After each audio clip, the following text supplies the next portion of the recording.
या नेहरू जी का देश में औद्योगिकीकरण करना गलत था।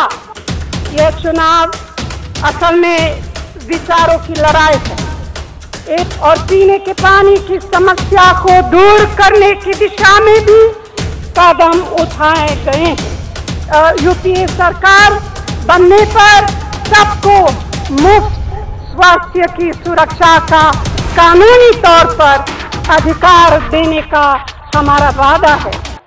भाइयों बहनों बुजुर्गों, इस हार्दिक स्वागत के लिए आप सबको बहुत बहुत धन्यवाद। अन्नदाता मेहनती किसानों की इस ऐतिहासिक धरती पर आकर मुझे बहुत खुशी हो रही है।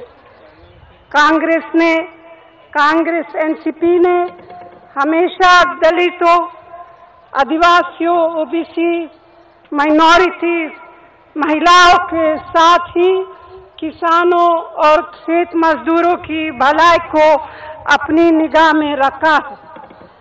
अगर हमारा अन्नदाता दुखी रहेगा तो देश विकास नहीं करेगा। इसीलिए आपके क्षेत्र में भी दूसरी सुविधाओं के साथ साथ सिंचाई सुविधाओं को बढ़ाने पर विशेष ध्यान दिया है। अधिक बारिश और सूखे की स्थिति से जब भी नुकसान हुआ, हमारी यूपीए सरकार ने किसानों को राहत पहुंचाने के कदम उठाए हैं। आपके इस इलाके में जब भी किसानों को प्राकृतिक आपदा का सामना करना पड़ा, केंद्र और महाराष्ट्र की हमारी सरकार ने राहत पहुंचाने में कभी कमी नहीं रखी, चाहे वह कर्ज माफी हो या फिर उनकी फसल का एमएसपी बढ़ाने का मामला रहा हो। पिछले 10 वर्षों से हमारी यूपीए सरकार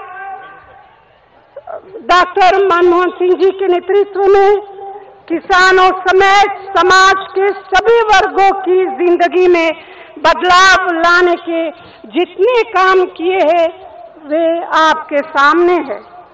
काम की तलाश में लोगों को अपने गांव छोड़कर बाहर जाना पड़ता था।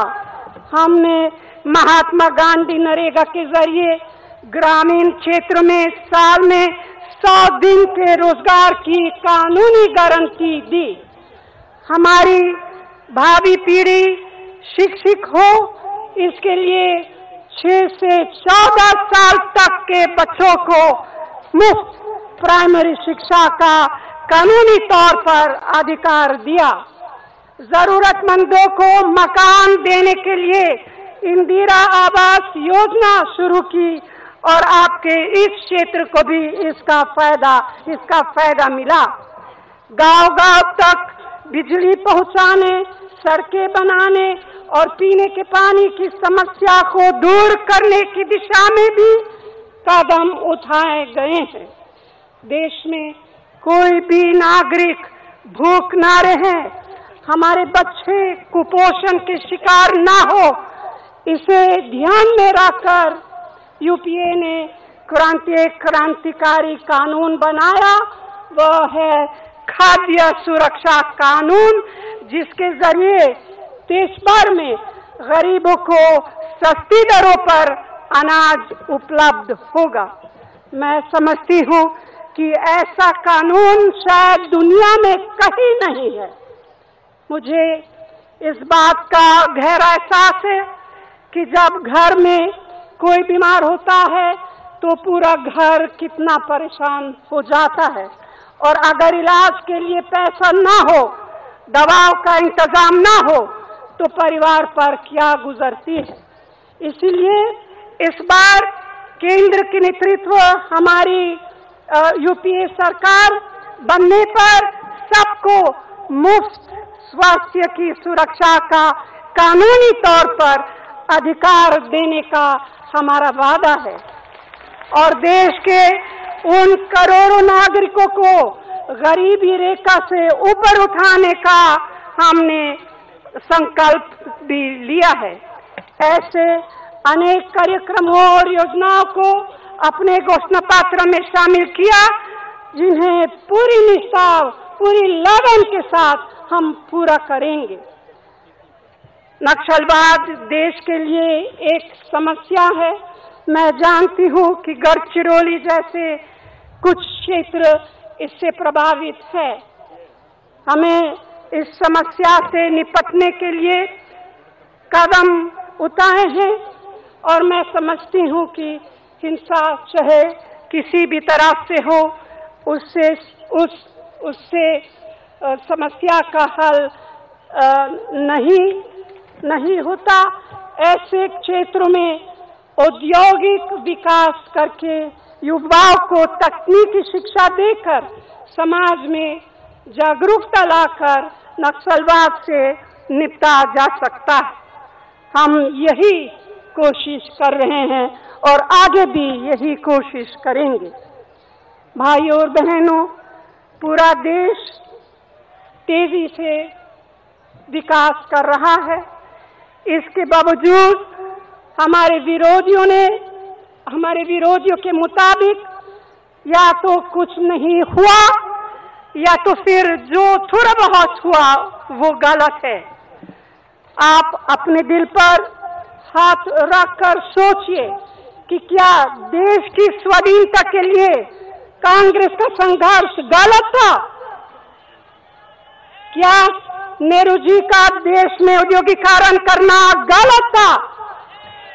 क्या इंदिरा जी द्वारा बैंकों का राष्ट्रीयकरण करके उन्हें गांव-गांव पहुंचाना गलत था?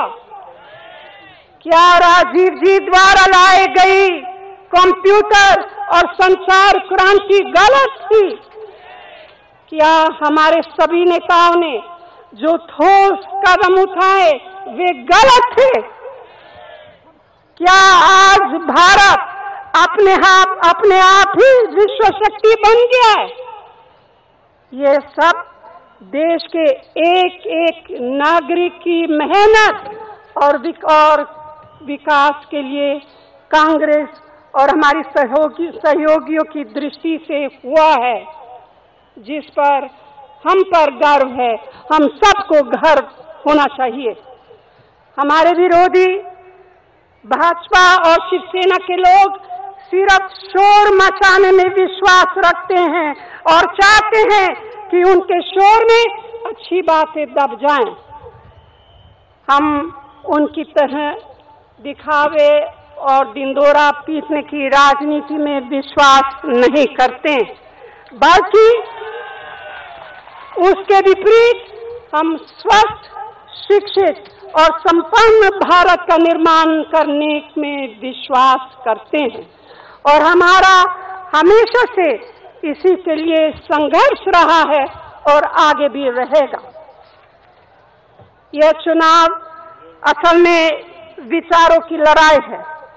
एक ऐसी विचारधारा है, भाजपा शिवसेना का विचारधारा, जो समाज को टुकड़ों में बांधकर देखती है, और दूसरी तरफ हमारी कांग्रेस एनसीपी विचारधारा है, जो पूरे समाज को जोड़कर रखना चाहती है।